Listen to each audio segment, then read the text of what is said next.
Bubur amat sih. Pak Prof, udah pada masuk Pak kelas? Ayo, udah masuk. Iya. Masih Pak ya? Iya, sama-sama. Assalamualaikum. Udah telepon. Pak Saib. Ya. Assalamualaikum warahmatullahi wabarakatuh. Waalaikumsalam warahmatullahi wabarakatuh. Bapak Ibu peserta daripada mahasiswa S2 UIJ yang alhamdulillah pada kesempatan pagi hari ini kita bisa bertatap muka lewat Zoom untuk presentasi dari makalah sejarah peradaban Islam yang mana pada saat ini kita memohon kepada Allah Subhanahu wa Ta'ala agar senantiasa selalu diberikan kesehatan jasmani dan rohani kita, diberikan rezeki yang banyak, yang halal, yang berkah, serta umur yang panjang, agar senantiasa kita tetap bisa bersilaturahmi sampai S2 kita selesai, dan mudah-mudahan kita semua tidak terkendala, selesai dengan waktu yang telah ditentukan. Amin ya Rabbal Alamin. Amin. Salawat dan salam tak lupa kita haturkan kepada Nabi besar kita Muhammad Shallallahu Alaihi Wasallam, yang mana pada kesempatan ini kita mendapatkan ilmu yang begitu banyak ya, walaupun dalam kondisi yang sangat yang sangat terbatas sekali ya, tetapi alhamdulillah kita masih bisa mengenyam ilmu pengetahuan, baik pengetahuan umum maupun pengetahuan agama. Untuk itu, untuk mempersingkat waktu, kami di sini kelompok 6 ya, tentang perkembangan peradaban pada masa Khalifah Utsman bin Affan. Kelompok 6 ini pesertanya cuma 2 orang, yaitu saya dengan Ibu Respita Sari. Alhamdulillah walaupun berdua selesai juga makalah dan PPT-nya. Untuk itu pada masa Khulafaur Rasyidin yang ketiga ini, yaitu perkembangan peradaban Islam pada masa Khalifah Utsman bin Affan. Kemudian pada masa Khalifah Utsman bin Affan ini yang akan kita bahas adalah proses pengangkatan Utsman bin Affan. Yang kedua, kebijakan Utsman bin Affan dalam kepemimpinan. Yang ketiga, prestasi dan berbagai kemajuan peradaban Islam pada masa Utsman bin Affan. Yang keempat, Khalifah Utsman bin Affan dan tuduhan nepotisme. Yang terakhir, wafatnya Khalifah Utsman dan berbagai peninggalannya. Yang pertama, proses pengangkatan Utsman bin Affan. Pemilihan Utsman bin Affan sebagai Khalifah ketiga pengganti Umar bin Khattab tidaklah dengan suara bulat. Ada perbedaan pendapat yang cukup tajam antara Bani Umayyah dengan Bani Hashim. Ini juga memberikan penjelasan bahwa sejak zaman Khalifah, sejarah tentang perebutan kekuasaan telah terjadi. Inilah yang sangat dikhawatirkan oleh Umar bin Khattab menjelang kematiannya. Sebelum meninggal, Umar telah memanggil 3 calon penggantinya, yaitu Utsman, Ali, dan Sa'ad bin Abi Waqqas. Umar bin Khattab tidak menunjuk langsung siapa pengganti dirinya. Beliau membentuk majelis syuro yang terdiri dari 6 orang dewasa dengan tugas memilih di antara mereka seorang khalifah sesudahnya. Mereka adalah Utsman bin Affan, Ali bin Abi Thalib, Zubair bin Awam, Thalhah bin Ubaidillah, Abdurrahman bin Auf, dan Sa'ad bin Abi Waqqas.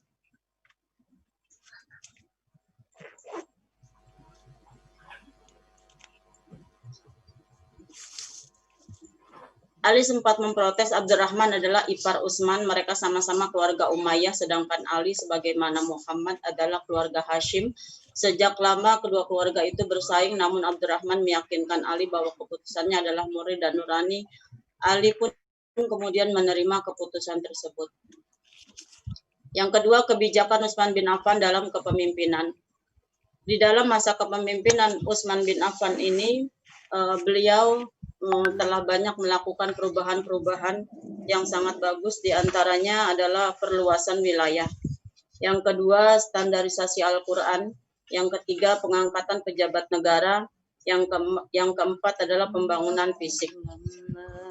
Kebijakan dan strategi Utsman bin Affan ini dalam kepemimpinan, yang pertama adalah perluasan wilayah. Pada masa Utsman ini, perluasan wilayah ini sampai ke negara Persia, Tabaristan, Azerbaijan, dan Armenia. Usaha perluasan daerah kekuasaan Islam tersebut lebih lancar lagi setelah dibangunnya armada laut. Satu persatu daerah di seberang laut ditaklukkannya, antara lain Asia Kecil, pesisir Laut Hitam, Pulau Siprus, Rhodes, Tunisia, dan Nubia. Kemudian dalam standarisasi Al-Quran, pada masa Utsman bin Affan terjadi perselisihan di tengah kaum muslimin, yaitu perihal membaca Al-Quran. Perlu diketahui terlebih dahulu bahwa Al-Quran diturunkan dengan beragam cara baca, karena perselisihan ini hampir saja terjadi perang saudara. Nah, setelah Abu Bakar, pada masa Abu Bakar ini ada promotor yang siap memberikan fasilitas untuk membukukan Al-Quran. Nah, pada masa inilah, pada masa Utsman terjadilah standarisasi Al-Quran, yaitu Al-Quran dibuat menjadi sebuah mushaf yang dikenal dengan nama Mushaf Utsmani. Yang ketiga, pengangkatan pejabat negara. Pemerintahan Utsman ini berlangsung selama 12 tahun. Kepemimpinan Utsman sangat berbeda dengan kepemimpinan Umar. Ini mungkin karena umurnya yang sudah lanjut, yaitu berusia 70 tahun, baru menjadi khalifah. Nah, Utsman dibunuh oleh kaum pemberontak yang terdiri dari orang-orang yang kecewa. Salah satu faktor yang menyebabkan banyak rakyat yang kecewa terhadap kepemimpinan Khalifah Utsman bin Affan adalah karena kebijaksanaannya mengangkat anggota keluarga pada kedudukan tinggi. Nah, inilah yang menjadi faktor penyebab timbulnya pemberontakan pertama. Kemudian yang keempat, pembangunan fisik. Pembangunan fisik yang dilakukan adalah pembangunan Masjid Nabawi yang sampai saat ini sudah luas dan sangat indah model dan segala macamnya. Kemudian yang ketiga, prestasi dan berbagai kemajuan peradaban Islam pada masa Utsman bin Affan. Yang pertama tentang kodifikasi Mushaf Al-Quran. Ya, alhamdulillah sampai sekarang kita bisa membaca Al-Quran dengan jasa yang telah diberikan oleh Khalifah Utsman bin Affan tersebut. Sehingga kita bisa melihat, membaca, dan melakukan hal-hal yang terbaik dari Al-Quran itu sendiri. Kemudian yang kedua, renovasi Masjid Nabawi. Yang ketiga, pembentukan armada laut. Yang keempat, perluasan wilayah Islam. Yang D, Khalifah Utsman dan tuduhan nepotisme. Nah, ini karena terjadi hal-hal yang di luar daripada keluarga besarnya, ya, Utsman bin Affan ini memang dalam kepemimpinannya dia mengganti seluruh gubernur yang ada, ya, dan dimasukkanlah keluarganya. Maka inilah yang dikatakan tuduhan nepotisme, karena memang benar-benar semua yang diganti itu adalah semua gubernur yang pada saat Umar bin Khattab memimpin. Tapi setelah Utsman bin Affan naik ke tahta pemerintahan, maka seluruhnya dirubah dan diganti oleh keluarga besarnya. Nah, adapun tuduhan tersebut, ya, ada 4 pokok masalah. Yang pertama mengenai para gubernur. Mereka, para kaum pemberontak, menuduh khalifah memecat sejumlah sahabat dan mengganti mereka dengan sejumlah kerabatnya yang semuanya atau sebagiannya dianggap tidak memiliki kecakapan yang bisa mengangkat mereka ke tingkat kepemimpinan atas kaum muslimin. Yang kedua mengenai harta. Harta milik umum. Mereka menuduh Utsman bin Affan dan kaum Bani Umayyah atau kerabatnya memanfaatkan harta atau sesuatu yang bukan hak mereka. Yang ketiga, mengenai sikapnya terhadap sebagian sahabat utama dan tindakan-tindakan keras yang dilakukan terhadap sebagian mereka, Utsman bin Affan dituduh bersikap keras terhadap sahabat yang bernama Abu Dzar Al-Ghifari dan Ammar bin Yasir serta Abdullah bin Mas'ud. Yang keempatnya adalah Khalifah Utsman dituduh telah melakukan bid'ah agama. Ada 3 masalah yang menyebabkan Utsman dituduh telah melakukan bid'ah dalam hal agama. Masalah pertama, beliau tidak mengqosor atau meringkas sholatnya ketika berada di Mekah, padahal Nabi mengqosor atau meringkas sholatnya. Tuduhan kedua, hal bid'ah yang dilakukannya adalah membakar mushaf-mushaf tuduhan yang ketiga bahwa beliau membangun Masjid Madinah. Padahal apa yang dilakukannya itu telah bermusyawarah dengan para pemikir dari sahabat-sahabat Rasulullah.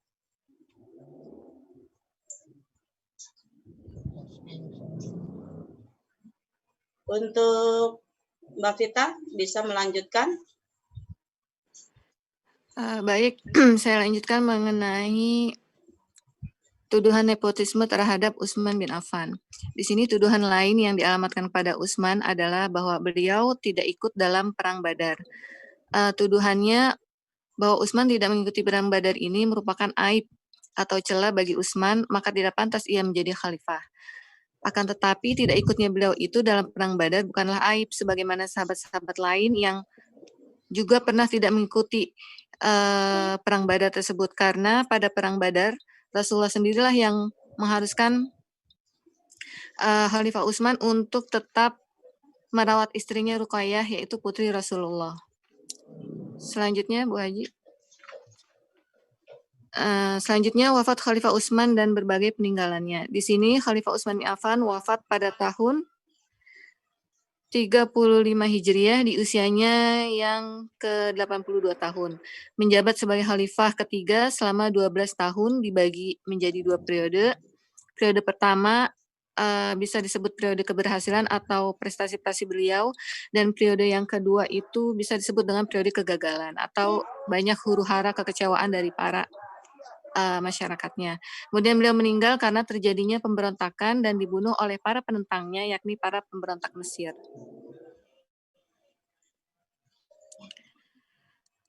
Di sini terbunuhnya Khalifah Utsman dapat dilihat dari beberapa segi. Yang pertama, rasa tidak puas terhadap Khalifah Utsman semakin menjalar.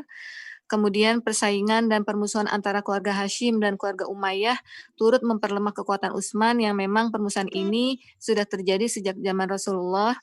Kemudian yang ketiga, lemahnya karakter kepemimpinan Utsman turut pada menyokongnya, khususnya dalam menghadapi gejolak pemberontak. Karena Utsman adalah pribadi yang sederhana dan sikap lembutnya tidak sesuai dengan kondisi politik saat itu yang lebih membutuhkan pada sikap yang tegas. Demikian presentasi kami dari kelompok 6 mengenai perkembangan peradaban Islam pada zaman Khalifah Utsman bin Affan. Selanjutnya mungkin dari Bapak Ibu atau teman-teman ada yang ingin menanggapi atau bertanya mengenai peradaban Khalifah Utsman. Assalamualaikum warahmatullahi wabarakatuh. Waalaikumsalam warahmatullahi wabarakatuh. Terima kasih yang telah jadi lupa sambil ngetik soalnya. Terima kasih kepada pemateri hari ini yang telah memberikan waktu kepada saya untuk sedikit saya sih bertanya saja, karena kalau menambahkan saya tidak jauh lebih pintar dari para pemateri yang di depan saya ini ya.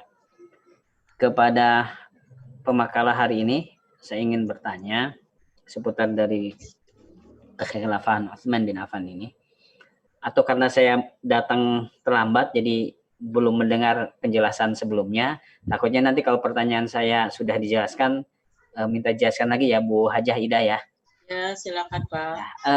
Pertanyaan pertama, apa saja yang bisa dinikmati sampai hari ini dan bisa kita rasakan dari jasanya kepemimpinan Utsman bin Affan radhiyallahu an? Yang pertama. Dan yang kedua, karena tadi banyak melihat sisi karakteristik dari Utsman bin Affan, menurut pemakalah, bagaimana karakteristik yang unik dari kepemimpinan Utsman bin Affan? Karena dari keempat khalifah itu, kepemimpinan Utsman jauh lebih lama. Yang kedua, beliau jauh lebih tua dibanding dengan para khalifah sebelumnya atau setelahnya. Itu pertanyaan yang kedua. Ya Pak, dua saja ya. Jadi silakan untuk yang lain. Oh gitu. Ya bagi-bagi. Ya, tiga nih, yang tiga Bu Haji. Oke. Oke. 3 kali ya Bu Pak Hajah ya. Opik 2 saja ya. Oh, saya 2 aja ya. Jangan Siap. banyak-banyak, ntar Oke. ini meluap. Kalau begitu saya, Bu. Oke, terima kasih Yang Bu kedua, Hajah yang ya. ketiga siapa? Saya, Bu. Mungkin Bu Haji mungkin dijawab dulu kali ya tadi Oh, pertanyaan. mau dijawab dulu atau mau ditunda? Jawab Bu Haji, Lebih jawab enak dulu, sih jawab dijawab dulu. ya, biar ini ya, Hmm. biar langsung ini. Ya, silakan Bu Haji jawab.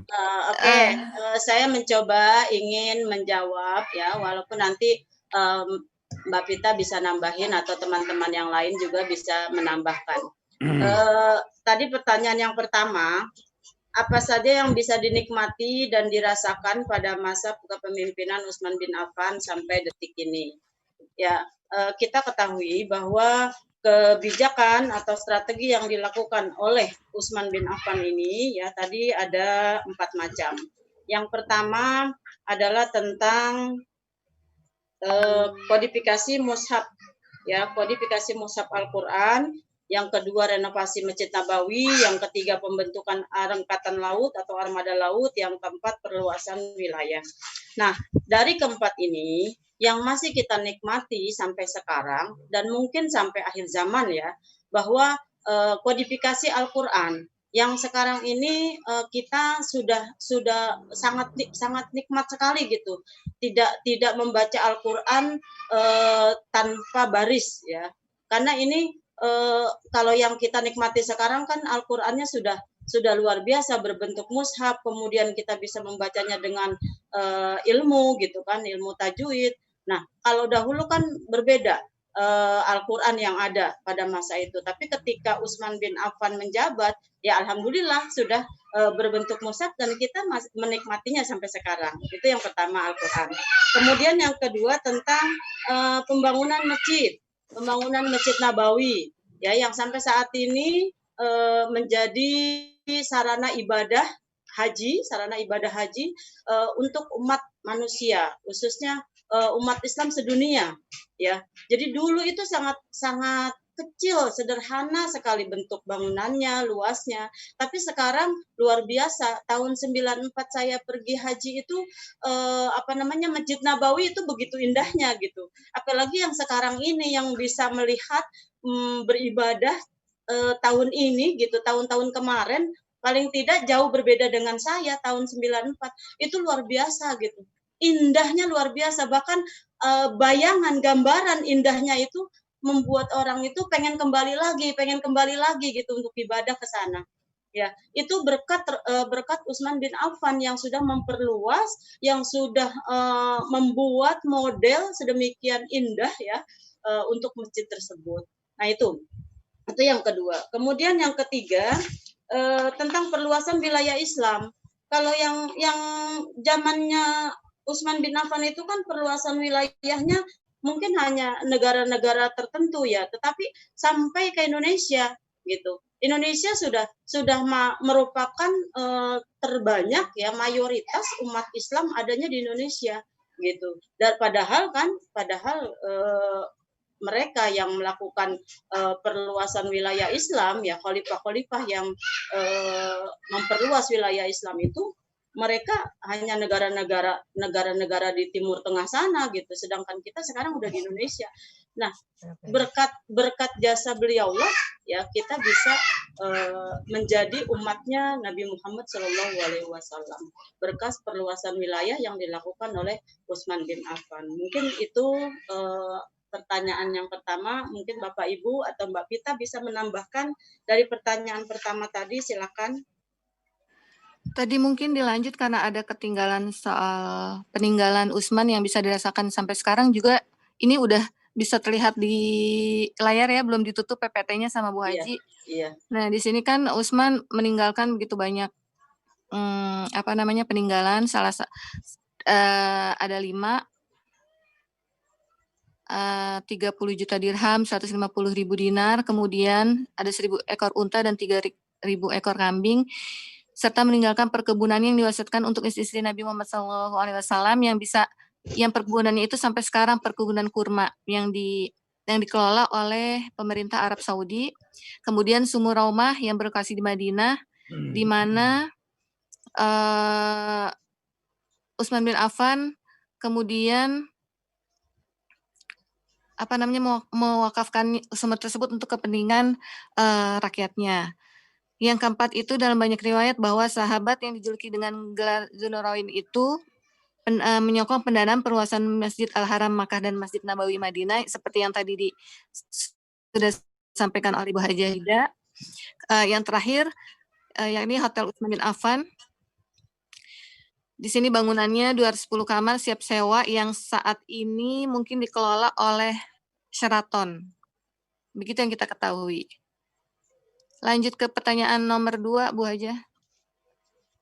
Nomor 2. Karakteristik Utsman bin Affan. Nomor 2, bagaimana karakteristik Utsman yang sangat unik yang dilakukan? Ya mungkin karena lebih lama tadi ya dari masing-masing khalifah Utsman bin Affan ini sampai 12 tahun. Ya. Nah, mungkin bagi teman-teman ada yang mau menjawab atau Mbak Vita dulu? Utsman ini kan beliau terkenal dengan pribadinya yang sederhana dan sikap lemah lembut. Maaf Mbak Vita, jadi karakteristik kepemimpinan Utsman ya, jadi bukan dari sisi pribadi beliau tapi dari karakteristik kepemimpinannya. Gaya kepemimpinan beliau seperti apa gitu. Terima kasih Mbak Vita.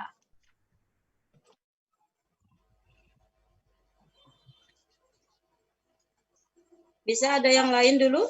Silakan untuk menambahkan.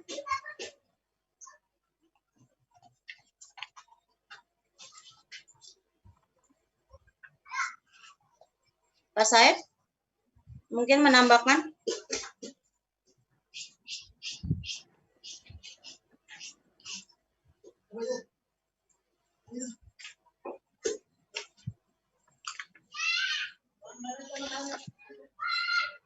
Sepi amat ini, nggak ada yang komen lagi.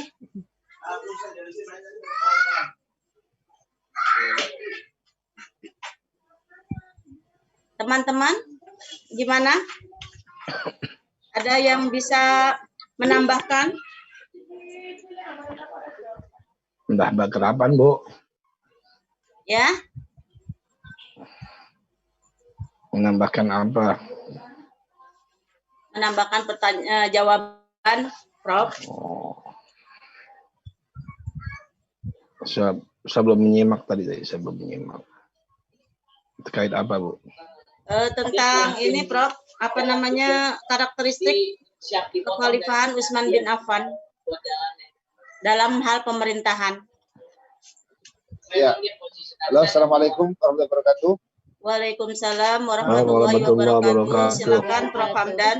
Ya, terima kasih atas presentasinya yang cukup bagus terkait dengan perkembangan peradaban Islam pada masa Utsman bin Affan.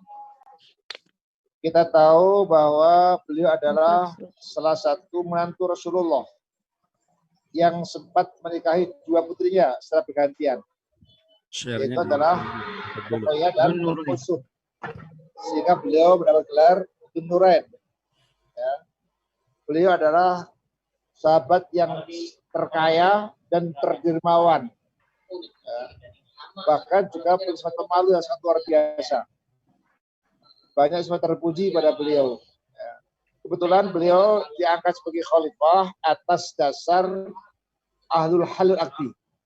Jadi perbedaan sistem pembagian atau pemilihan pemerintahan itu, kalau dari Abu Bakar beliau diangkat atas dasar pilihan rakyat, Umar diangkat atas dasar wasiat Abu Bakar. Kalau Utsman ini dasarnya adalah pemilihan yang terbatas oleh al-halaqdi atau informatur yang dibentuk oleh Umar bin Khattab, di mana sebelum beliau wafat sudah membentuk tim formatur, ada Utsman bin Affan, ada Ali bin Abi Thalib, Sa'd bin Waqqas, ya. Kemudian ada juga sahabat-sahabat yang lain, termasuk Ibu Umar. Cuma Ibu Umar disyaratkan tidak boleh dipilih. Beliau punya hak pilih tapi tidak boleh dipilih. Itu adalah Ibu Umar. Maka akhirnya setelah berunding di antara keenam ahlul halaqdi ini, ya, termasuk sahabat-sahabat yang lain, maka disepakatilah Utsman menjadi khalifah yang ketiga. Beliau adalah menjabat khalifah paling lama Abu Bakar cuma 2 tahun. Kemudian Umar 10 tahun.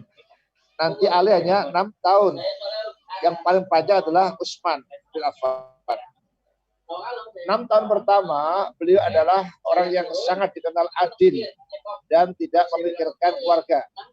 Tetapi 6 tahun kedua, sebagai sepuh, itu perlu topangan orang-orang terpercaya. Itu adalah dari Bani Umayyah.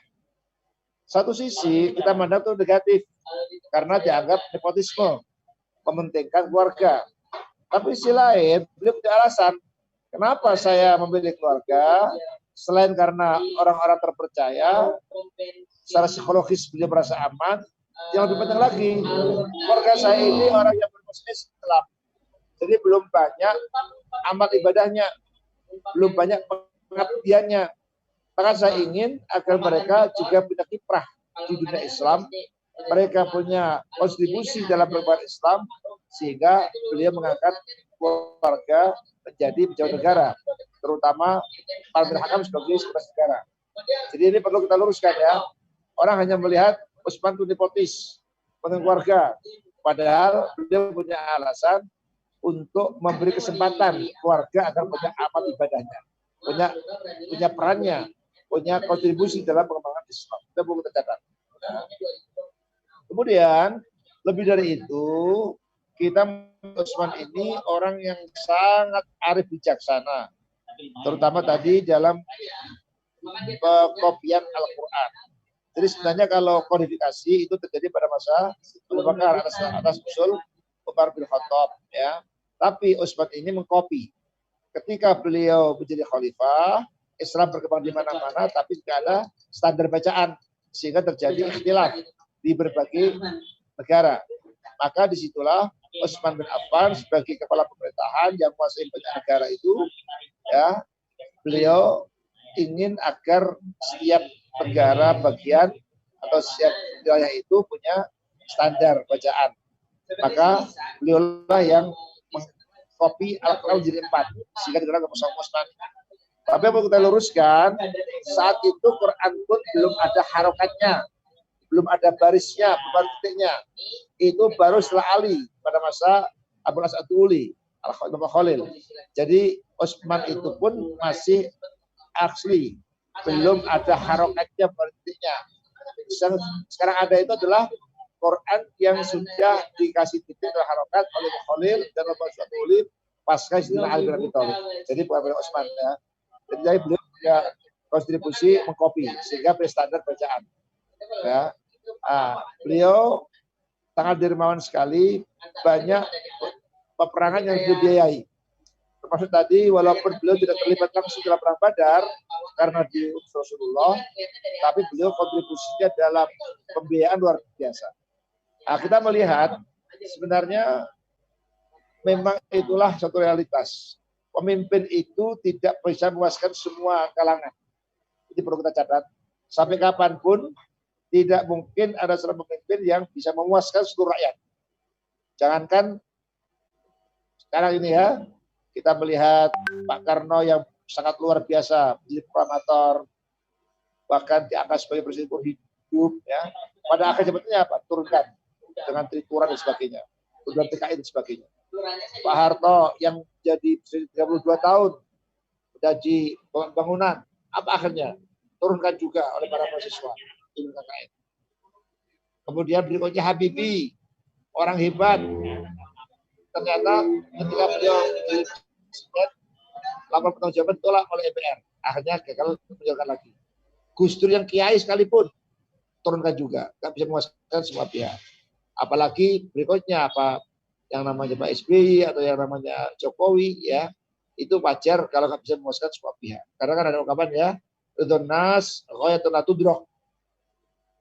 Kepuasan manusia itu nggak mungkin bisa dicapai oleh setiap orang, nggak mungkin.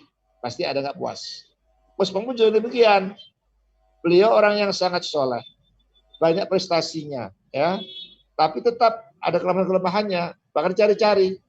Masa gara-gara nggak sholat kosor aja jadi masalah, jangan bid'ah. Itu kan sangat keterlaluan kan. Beliau nggak ke perang Badar karena nunggu istrinya, masa dipermasalahkan. Jadi itulah satu fakta. Kalau rakyat sudah nggak suka, ada nggak suka, itu pasti cari yang kelemahan-kelemahannya. Yang sebenarnya itu bukan kelemahan. Sehingga kita memaklumi kalau dalam perkembangannya pun, sekarang pun, orang cari-cari kelemahan para pemimpin, walaupun sebenarnya bukan kelemahan. Itulah yang perlu kita garis bawahi ya. Betapa dasarnya kehidupan politik itu. Beliau punya ciri khas orang yang sangat mencintai Al-Quran. Walaupun semua sahabat juga cinta, tapi beliau ikonnya adalah pencinta Al-Quran. Sampai saat beliau dibunuh pun itu masih membaca Al-Quran. Ya, jadi itu prestasi luar biasa. Dan beliau tadi bukan kodifikasi ya, tapi kopi Al-Quran yang dibagi ke seluruh daerah-daerah yang ditaklukkan. Itu adalah prestasi yang luar biasa. Selain beliau, prestasinya adalah membiayai berbagai kegiatan Islam. Termasuk untuk perang Tabuk itu beliau menyumbangkan 1.000 ekor unta beserta keperluan yang ada di jalannya. Itulah itu. Kalau dihitung bisa puluhan miliar itu. Ya, beliau sangat dermawan sekali. Baik, sampai di sini ada yang bertanya lagi? Ada belum jelas? Assalamualaikum, Prof. Waalaikumsalam. Iya, Silakan. maaf, Prof. Mau tanya. Ya, silakan. Ya, penjelasan tadi dari Profesor sangat bagus dan sesuai tadi yang ingin yang saya tanyakan. Pertanyaan berikutnya, Prof. Di dalam kepemimpinan Osman itu, dia kan termasuk juga yang banyak menyumbangkan masa kejayaan kejayaan Islam. Ya. Nah, yang saya tanyakan, Prof, itu cara yang dilakukan oleh Utsman bin Affan radhiyallahu an dalam meningkatkan kesejahteraan kaum muslimin pada saat pemerintahnya itu seperti apa ya? Dikarenakan ke wilayah waktu Utsman bin Affan kan terus meluas wilayah Islam. Terima kasih, Prof. Ya, beliau melanjutkan pola-pola yang dikembangkan oleh Umar bin Khattab, di mana wilayah taklukkan itu tidak semuanya hasil ghanimah dibagikan kepada prajurit. Hanya barang-barang yang bisa diangkat, yang bergerak, itulah yang dibagi pada prajurit. Sementara tanah garapan itu terjadi milik negara dan itu menjadi sumber pendapatan negara. Sehingga pada masa Utsman, setelah mulai melanjutkan pada Umar ya, itu harta zakat tidak menjadi tujuan utama. Sehingga boleh dikatakan kembali kepada kesadaran umat. Jadi kalau pada masa Rasul, masa Abu Bakar, itu tumpuannya pada harta zakat. Ya. Tapi begitu masa Umar, banyak futuhat, banyak ekspansi ke berbagai wilayah, sehingga sumber pendapatan negara itu sudah banyak dari pajak, dari jizyah, ya, dari doroib, maka itu masalah zakat menjadi kesadaran masing-masing umat. Ya. Karena artinya begini, Prof, waktu di zaman Umar atau zaman Abu Bakar ketika mendapatkan ghanimah misalnya yang berbentuk harta tidak bergerak misalnya seperti tanah dan sebagainya, itu masing-masing dibagikan kepada prajurit. Akan tetapi ketika Utsman dia diambil oleh negara. Seperti itu berarti ya, Prof ya? Ya, itu mulai Umar itu. Umar sampai Utsman. Oh iya. Jadi kalau Abu Bakar masih ikut Rasulullah. Karena apa? Oh, iya. Futuhatnya sekitar Makkah, Madinah. Sehingga belum terlalu luas ya, memungkinkan untuk menggarap sawah-sawah yang ada di lingkungan. Termasuk yang dulu milik Yahudi, kubu korban itu ya. Itu memungkinkan dikerjakan oleh Islam, anggota Islam, orang Madinah. Jadi begitu Islam berkembang sampai di wilayah Iran, wilayah yang dulu kuasai oleh Romawi, ya kan?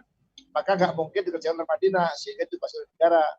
Maka negara diserahkan kepada rakyat untuk menggarap tanah tersebut, yang hasilnya di sebagian untuk biaya pemerintahan. Tapi kalau sebagai yang lain untuk masyarakat sekalian, rakyat juga sejahtera. Karena mereka masih bisa menggarap sawah-sawah, kebun-kebun kurma yang dulu garapan mereka. Walaupun itu milik negara. Jelas ya? Ya, Prof. Satu lagi ya, Prof. Silakan. Bagaimana menurut pandangan Prof. Hamdan mengenai tadi tuduhan-tuduhan kepada Utsman bin Affan yang katanya tadi kolusi dan nepotisme, tapi di sisi lain kan bentuk nepotisme atau kolusi tersebut adalah berguna untuk meningkatkan Amal. ya, meningkatkan dari dinamis kepemimpinan Utsman bin Affan begitu, Prof. Ya. Jadi jangan dipikir Utsman itu seperti KKN di Pak Harto. Beliau ingin menunggu kekayaan, bukan. Beliau orang kaya raya. Hartanya sebagian besar untuk Islam. Ya. Jadi nggak ada tendensi untuk mendapatkan kekayaan. Seperti itu. Memang benar beliau memberikan jabatan penting kepada keluarga. Karena apa? Secara psikologis beliau lebih tenang. Kenapa juga demikian kan? Kalau jabatan pasti mendahulukan orang terdekat kan, yang kita percaya sehingga kita tenang. Tetapi tidak ada tendensi masalah keuangan negara. Tidak ada sejarah Utsman korupsi, tidak ada. Justru beliau banyak apa? Justru beliau banyak infak kepada Islam. Ya. Nah, alasan beliau kenapa banyak keluarga yang dijadikan pejabat tadi, pertama beliau tenang, yang kedua memberi kesempatan. Keluarga saya Bani Umayyah itu baru masuk Islam setelah Fatu Makkah, sehingga belum banyak kontribusi dalam dunia Islam. Maka supaya mereka punya kontribusi, banyak pahalanya, saya beri kesempatan untuk menjabat di dalam pemerintahan saya. Itu alasan beliau. Jelas ya? Ya, Prof. Makasih, Prof. Ya, silakan yang lain. Ayo Bapak Ibu, silakan. Prof, saya Pak Syaifuni mau bertanya. Monggo, silakan. Ya, Assalamualaikum warahmatullahi wabarakatuh. Waalaikumsalam. Waalaikumsalam warahmatullahi wabarakatuh. Melanjutkan tadi pertanyaan mengenai nepotisme Khalifah Utsman bin Affan. Ya. Memang di sisi lain ada plus minusnya. Masa kepemimpinan Utsman 6 tahun mengalami pasca nepotisme. Di sisi lain ada kelemahannya sampai nepotisme sekarang diimplementasikan pada kerajaan-kerajaan yang ada di muka bumi ini seperti Arab Saudi atau Yordania atau lebih ke barat lagi Inggris menerapkan dan bahkan yang menerapkan sistem nepotisme tersendiri mengalami kemajuan. Bagaimana pandangannya Pak Prof? Apakah nepotisme itu lebih baik diterapkan untuk menjaga stabilitas ketenangan masyarakat? Terima kasih Pak Prof. Assalamualaikum warahmatullahi wabarakatuh. Waalaikumsalam warahmatullahi wabarakatuh.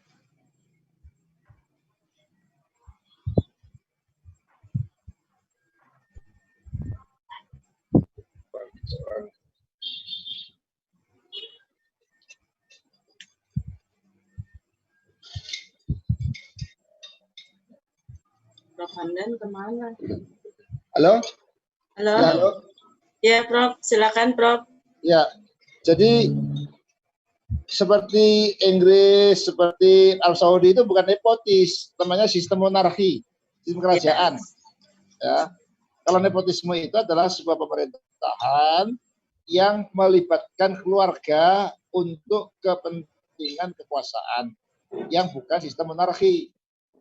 Presiden khilafah kah, sistemnya presidensial kah, tapi orang-orang yang menjadi pejabat negara dari keluarga itu nepotis. Tapi kalau sistemnya jelas monarki, yaitu memang turun-temurun, ya. Dan itu memang sudah fitrah manusia. Sejak dulu itu, setelah Sayyidina Abi Thalib, nanti muncul khilafah Bani Umayyah, itu juga sistemnya monarki. Kenapa? Karena ternyata di kalangan ulama-ulama Syiah sekalipun, mereka juga monarki sebenarnya. Buktinya apa? Setelah Ali bin Abi Thalib, mereka ngangkat Asad, nanti ngangkat Husain. Ya. Jadi itu tren dunia memang sistem monarki. Sehingga sistem monarki itu ya plus minus. Semua sistem itu sama. Ada plus, ada minusnya. Ya. Mau presidensial, mau sistem parlementer, mau sistem demokratis, mau sistem khilafah, monarki semua ada. Yang penting adalah Allah tekankan adil dan amanah. Amanah dan adil. Sistem boleh beda-beda, mau presidensial, nggak masalah. Yang penting pemimpinnya adalah amanah dan adil. Demikian juga monarki. Ada monarki konstitusional, ada monarki absolut. Yang bagus adalah monarki yang konstitusional karena punya pijakan hukum bagi pemerintahan yang sah. Jadi kita tidak bisa mengatakan monarki jelek, belum tentu. Kalau di Arab Saudi yang pas monarki. Kalau sistem republik malah justru kacau karena apa? Mereka belum siap untuk memilih. Jadi memang yang punya haibah, punya wibawa adalah dari keluarga raja. Sehingga wajar kalau keturunannya itu yang menjadi penerusnya. Jelas? Gimana Pak Sehoni? Jelas. Ya. Satu lagi Oke, silakan. Mungkin ada yang lain? boleh menanya, Prof. Boleh, silakan. Baik. Assalamualaikum warahmatullahi wabarakatuh. Waalaikumsalam. Waalaikumsalam warahmatullahi wabarakatuh. Pemimpinan Utsman bin Affan ini tentu sesuatu yang unik, Prof.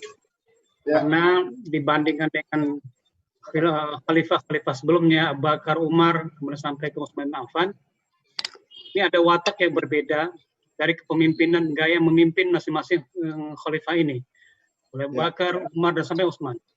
Utsman ini sangat dikenal dengan lemah lembutnya, dengan sosok yang betul-betul bisa diterima dari sisi kasih sayang, pendekatan emosional mereka yang dilakukan oleh Utsman bin Affan. Ditambah lagi satu hal yang unik, beliau menikahi dua putri Nabi. Iya, betul. Sehingga Utsman ini dengan Zunnurain, dua cahaya, yaitu karena dia berhasil menikahi dua putri Nabi. Nah, ini mestinya saya itu ini adalah sebuah kekuatan besar Utsman bin Affan dalam menjalani roda pemerintahan masa itu. Tapi dalam perjalanan pemerintahannya kita melihat dan seperti disampaikan banyak gejolak sosial di masyarakat yang timbul selama pemerintahan Utsman bin Affan.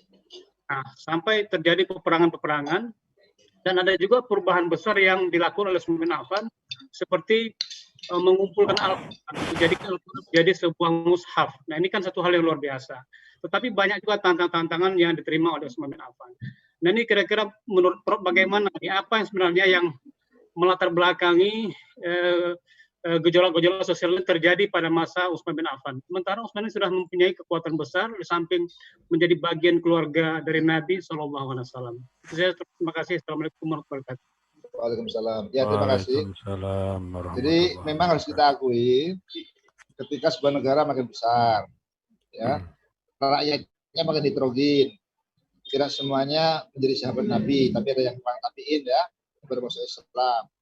Kemudian karakter masyarakatnya makin heterogen. Beda dengan masa Rasul, masih sistem Madinah. Juga masa Abu Bakar ya. Maka wajar kalau makin banyak masyarakatnya yang heterogen, makin punya keinginan bermacam-macam, penilaiannya juga bermacam-macam.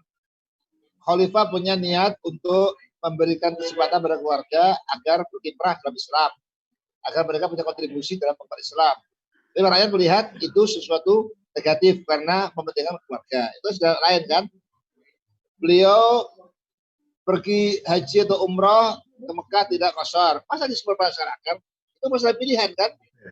Mau yang namanya qashar atau tamam itu kan pilihan, sunnah kan? Tapi kalau orang yang nggak suka itu jadi masalah. Beliau membakar Al-Quran. Kenapa? Kalau Al-Quran itu beragam, tidak standar, pasti umat akan kacau nanti. Yang benar yang mana? Ya. Jadi beliau membakar Quran yang tidak standar itu untuk menghindari perpecahan dengan umat. Tapi orang lain melihat itu sebagai peluang untuk menjatuhkan. Jadi itulah dinamika dalam hidup politik, ya, perilaku khalifah yang sebenarnya baik-baik saja dinilai oleh kelompok lain sebagai negatif. Itu sudah pasti itu.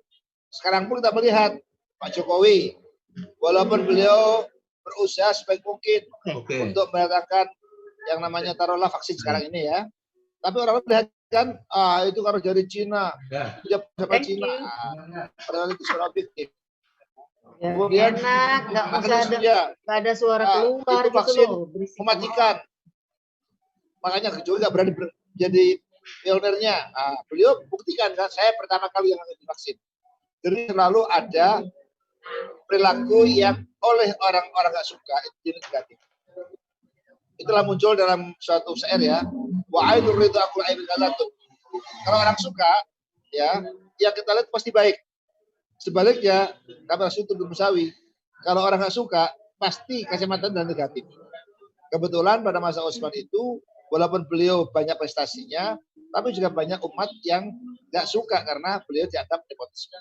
Sehingga semua perilakunya dianggap negatif. Maka muncullah pemberontak. Di samping sudah mulai ada intrik-intrik. Ada gubernur ya, masyarakat yang minta supaya gubernur itu memberikan perhatian pada masyarakat. Utsman sudah menyampaikan supaya disampaikan. Tetapi tengah jalan ada surat yang diterima oleh para pemberontak itu bahwa Utsman menyuruh mereka dibunuh. Nah, itu ya fitnah. Sehingga mereka kembali ke Madinah untuk pemberontak Utsman sampai membunuhnya itu. Jadi itu sudah mulai intrik-intrik. Boleh jadi itu juga dari orang luar, orang Yahudi kah misalnya yang mengecewakan Islam. Jadi selalu ada. Di sana pentingnya di dalam dunia politik banyak yang hoax, banyak berita bohong. Sehingga perlu tabayun lebih dahulu. Jangan mudah kita percaya pada berita yang berkembang di masyarakat. Jelas? Baik, Prof. Terima kasih. Jelas. Ya, silakan kalau masih ada yang lain. Ya, izin Prof, bertanya Prof. Silakan. Bismillahirrahmanirrahim. Assalamualaikum warahmatullahi wabarakatuh. Ya, langsung saja Prof untuk pertanyaannya. Yang pertama yaitu mengenai kodifikasi Quran di zaman Utsman bin Affan. Sini kita ketahui bersama bahwa Utsman bin Affan membentuk tim untuk melakukan kodifikasi Quran tersebut yang di dalamnya ada Zaid bin Thabit, terus itu siapa? Zaid bin Thabit, terus Abdullah bin Zubair dan lain sebagainya. Nah, di dalam pembukuan Al-Quran tersebut, tim bentukan Utsman bin Affan itu menghilangkan gaya baca yang sebelumnya sudah dibukukan atau dilakukan gaya-gaya baca yang dilakukan oleh Abdullah bin Mas'ud, Abu Musa al-Asy'ari, dan Miqdad bin Amr. Bahkan ada salah satu juga yang mengatakan mushaf yang ditulis oleh Abdullah bin Mas'ud, Abu Musa al-Asy'ari itu dibakar dikarenakan tidak sesuai dengan gaya baca Quran yang dibukukan oleh tim bentukan oleh Utsman bin Affan itu. Nah, yang menjadi penyebab itu apa, Prof? Mohon dijelaskan. Itu yang pertama. Yang kedua adalah mengenai timbulnya fitnah nepotisme terhadap kepemimpinan Utsman bin Affan ini tentunya ada kelompok yang menjadi memunculkan fitnah ini. Nah, kelompok yang menjadi oposisi selama kepemimpinan Utsman ini kelompok mana, Prof? Mohon dijelaskan. Terima kasih. Mungkin itu saja, Prof. Wassalamualaikum warahmatullahi wabarakatuh. Waalaikumsalam. Ya, terima kasih. Pertama, tentu sangat wajar kalau seorang khalifah sudah membentuk tim untuk tasahih Al-Quran, untuk jadikan standar bacaan di berbagai wilayah negara baru. Kemudian muncul Quran-Quran yang dihimpun oleh pribadi-pribadi. Kalau yang dihimpun pribadi-pribadi itu dibiarkan, pasti akan terjadi fitnah, fragmentasi dalam pendapat Quran. Ada nanti Quran versi Mas'ud, ada Quran versi dari Ibn Sabit, Quran dari versi dari bermacam-macam. Maka untuk menyeragamkan bacaan, itulah beliau membuat standar yang dipercayakan pada Zaid bin Sabit. Karena zaman Rasul pun Zaid merupakan sekretaris wahyu, ya, sehingga beliau orang yang paling percaya. Bisa dibaca itu pada masa Rasul pun yang menjadi sekretaris wahyu adalah Zaid bin Sabit. Maka wajar kalau Utsman juga mempercayakan pada beliau. Karena apa? Pada masa Abu Bakar pun ketua panitia kodifikasi adalah Zaid bin Sabit. maka beliau adalah yang dipercaya. Adapun yang lain, kalau punya versi pribadi itu harus dibakar. Karena apa? Nanti kalau pegang ulama yang lain, pasti akan kacau. Nanti ada Quran versi yang resmi pemerintah, ada Quran versi dari sahabat Abdul Mas'ud, ada yang lain, nanti akan kacau nanti. Jadi itu wajar untuk standarisasi satu, kalau enggak akan kacau nanti. Yang pertama. Yang kedua, sebenarnya tidak ada kelompok yang nyata disebut beliau, tapi yang jelas adalah ada kelompok-kelompok yang memfitnah itu menurut informasi adalah dari Mesir, dari pemberontak dari Mesir. Ya. Tapi ketika wafat itu di dalamnya katanya ada Abu Bakar, Abu Bakar katanya. Jadi itu satu versi ya. Tapi yang jelas memang dalam masalah kepemimpinan politik itu banyak intrik-intriknya. Ya, kita bisa bayangkan kan, orang sahabat Umar bin Khattab aja masih dibunuh kan, walaupun oleh non-Muslim, ya, Abu Lu'ah itu. Apalagi Utsman yang memang lemah lembut, itu pasti lebih mudah. Nanti Ali pun juga demikian, muncul faksi-faksi dalam berbagai kelompok politik sehingga ada yang nggak suka, itu hal yang wajar. Ya, hanya bedanya kalau sekarang ini lebih terjaga amanahnya karena ada pas pampres, ya kan. Ada protokoler, zaman dulu nggak bisa seperti itu, sehingga orang gampang menjangkau khalifah. Ya. Jadi tidak ada penjelasan resmi siapa posisinya, nggak ada.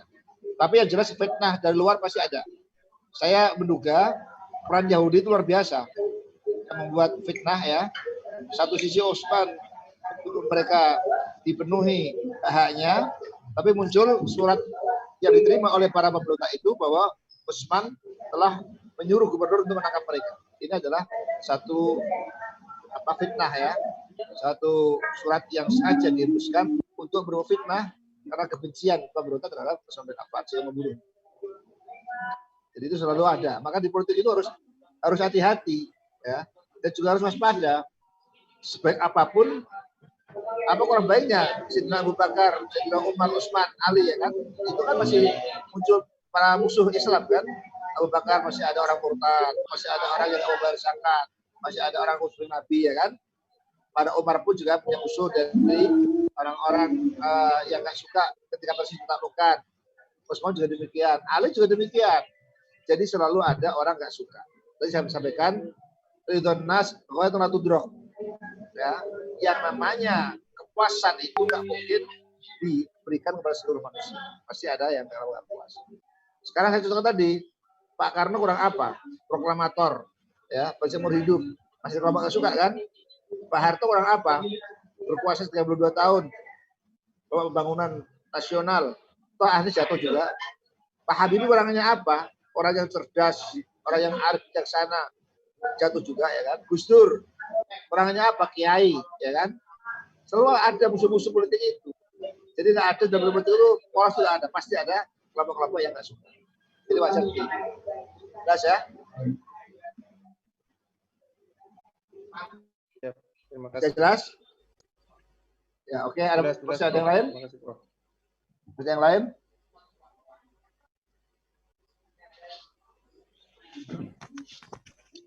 Mungkin ada lagi yang mau bertanya?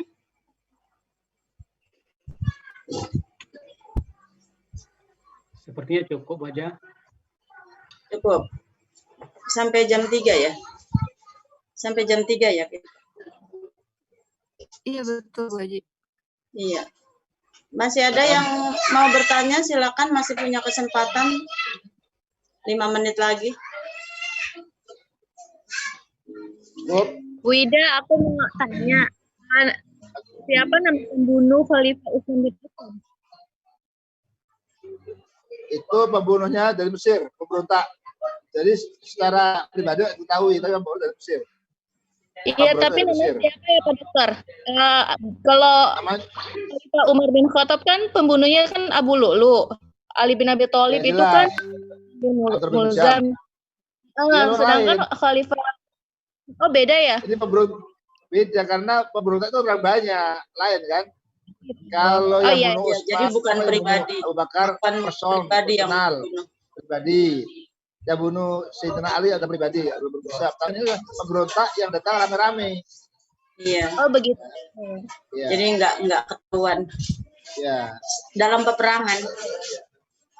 Bukan peperangan, beliau Oh, di bukan dalam peperangan. rumah, di dalam rumah tapi dikepung rumahnya. Oh, Kemudian muncul pemberontak yang membunuh beliau. Meroyok lah gitu ya. Baik, Prof.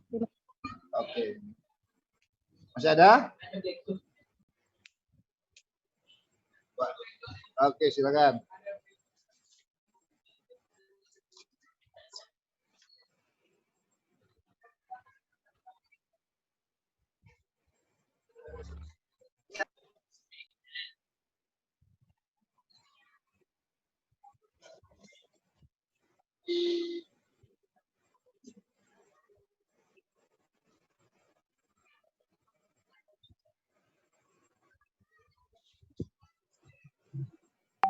Ya.